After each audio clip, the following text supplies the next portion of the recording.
Sir నమస్కారం అండి. Sir Boragadda Anil గారికి ఈ రోజు పార్టీ ఆఫీస్‌లో రానీయలేదని చెప్పేసి సజ్జల గారు ఆయన రోడ్ ఏది జగన్ గారి ఇంటి ముందే కూర్చోవడం అయితే జరిగింది. సో నిరసన తెలపడానికి కోసం అని చెప్పి. సో దానికోసం మీరు ఏం చెప్పాలనుకుంటున్నారు? వాడు బోరగడ్డ అనిల్ కాదు, బాధ్యత లేని అనిల్. ఒక పార్టీని మనం నమ్ముకున్నప్పుడు, ఒక పార్టీకి మనం అండగా మాట్లాడుతున్నప్పుడు ఒళ్ళు దగ్గర పెట్టుకుని మాట్లాడాలి, జాగ్రత్తగా మాట్లాడాలి. ఏదో అధికారం ఉంది కదా అని కళ్ళు మిల్లు కానకుండా ఇష్టాంరీతిగా రెచ్చిపోయి నేను పెద్ద మగోడిని అనుకుంటే తర్వాత దోలు తీరిపోద్దన్న దానికి బోరగడ్డ అనిలే ఉదాహరణ. నిజంగా వాస్తవంగా అప్పుడు జగన్మోహన్ రెడ్డి అధికారంలో ఉన్నప్పుడు కళ్ళు కనపడలా, బయర్లు కమ్మేసి అధికార మదంతో డబ్బుందన్న అహంకారంతో ఏ రకంగా మాట్లాడాలో తెలియలే. దేవుళ్ళంటి పవన్ కళ్యాణ్ గారిని ఆయన కుటుంబాన్ని తీసుకొచ్చి వారి తల్లిని వారి బిడ్డలను కూడా మానభంగం చేస్తానన్న కుచ్చమైన దరిద్రుడు ఎవడైనా ఉన్నాడంటే వాడే బోరగడ్డ అనిల్. ఇప్పుడు మనం పార్టీలు నమ్ముకోవచ్చండి, ఒక అభిమానిగా పార్టీ గురించి మాట్లాడవచ్చు, పార్టీ చేస్తున్నటువంటి మంచి కార్యక్రమాల గురించి మాట్లాడవచ్చు, మన నాయకుడిని పొగుడుకోవచ్చు.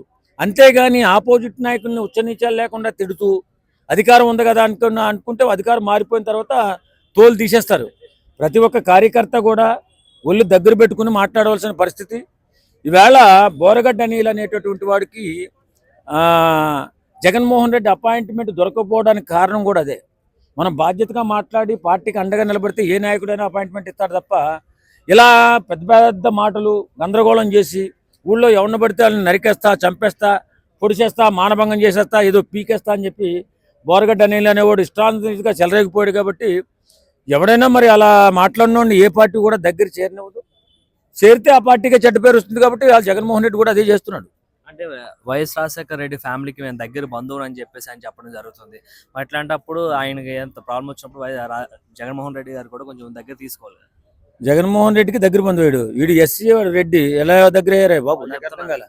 అవన్నీ సోది మాటలు సొల్లి మాటలు. కానీ ఇప్పుడు నాయకుడి మీద అభిమానం ఉండొచ్చు, బంధువులు ఎలా చెప్పుకుంటాడు?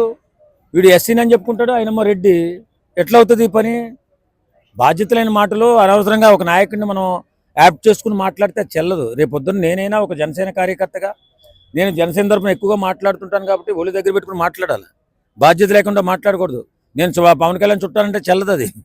కాబట్టి ఏదేమైనా మన జాగ్రత్తలో మనం ఉండి, ప్రభుత్వం ఉంది కదా, అధికారంలో ఉన్నారు కదా అని చెప్పి కళ్ళు మూసుకుపోయి మాట్లాడితే ఇలాగే ఉంటుంది. ఎవరు కూడా అప్పుడు దేకరు.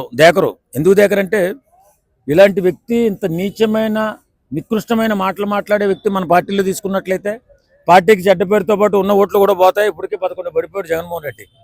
కాబట్టి మళ్ళీ 5కి వచ్చేసే పరిస్థితి వస్తుంది. ఎందుకంటే ఈ మధ్య ఆయన చేస్తున్న ప్రతి కార్యక్రమం కూడా ఎలాంటి కార్యక్రమాలే. దుర్మార్గులకి, దుష్టులకి, గంజాయి బ్యాచ్కి, తర్వాత డ్రగ్గిస్టులకి అండగా ఉంటున్నాడు. ఇప్పటికే ఉన్న చెడ్డ పేరు చాలు అని అనుకుని ఉంటారు, ఎవరో సలహా ఇచ్చుంటారు బోరగడ్డ అనిల్ ఇంటికి రానికండి అని. అందుకని బోరగడ్డ అనిల్కి అపాయింట్మెంట్ ఇచ్చుండు. అంటే బోరగడ్డ అనిల్ లాంటి వాళ్ళు చాలా మంది ఉన్నారు ఆ పార్టీ లోపల. మాట్లాడే తీరు అట్లానే ఉంటుంది. మాట్లాడేటప్పుడు వాళ్ళని దగ్గర తెచ్చుకున్నప్పుడు ఏం చేసిన పాపం ఏంటి? వాళ్ళందరి పరిస్థితి అదే వస్తుంది అబ్బా రేపు పొద్దున్న. ఫ్యూచర్లో ఎలక్షన్ దగ్గర చేసిన తర్వాత ఒక చీడ పురుగుని దూరం పెట్టుకుంటూ పోతాయి అన్ని పార్టీలు. కాబట్టి పార్టీల గురించి మాట్లాడేటప్పుడు, నాయకుల గురించి మాట్లాడేటప్పుడు చక్కగా మన నాయకుడిని మనం ప్రజెంటేషన్ చేసుకుంటూ, చేసిన అభివృద్ధి కార్యక్రమాలు, చేసిన మంచిని చెప్పుకుంటూ ముందుకెళ్ళాలి తప్ప వాడెదవా, వీడి నా కొడుకు, వీడి దొంగ, వీడి ఎదవా అని తిట్టుకుంటా పోతే ఫ్యూచర్లో మన ఫీజులు ఎగిరిపోతాయి. కాబట్టి ఒళ్ళు దగ్గర పెట్టుకుని మాట్లాడడం చాలా మంచిది. జాగ్రత్తగా మాట్లాడాలా, మనిషి పట్ల మనిషికి అభిమానంతో మాట్లాడాలా, సమాజం పట్ల గౌరవంతో మాట్లాడాలి తప్ప ఇలా మాట్లాడి వెధవలా మారిపోని ఏ ఎదవని కూడా ఏ పార్టీ కూడా స్వీకరించదు. అయితే ఫైనల్గా ఒక క్వశ్చన్, జగన్మోహన్ రెడ్డి గారు దీన్ని స్పందిస్తా అనుకుంటా, స్పందించారా? జగన్మోహన్ రెడ్డి అయితే స్పందిస్తాడని నేను అనుకుంటున్నా. స్పందించడు. ఎందుకంటే ఆయన తెలిసిపోయింది, జగన్మోహన్ రెడ్డి గారికి తెలిసిపోయింది ఇలాంటి ఎదవలంతా ఎక్కువైపోయారు మన పార్టీలో, వీళ్ళు లోన్ పెట్టాలి తెలిసిపోయింది. కాబట్టి స్పందించడేమో అనుకుంటున్నా. స్పందించాడంటే జగన్మోహన్ రెడ్డి అంత తెలుగు తక్కువ ఇంకోటి లేడేమో అనుకోవాలి. Thank you sir.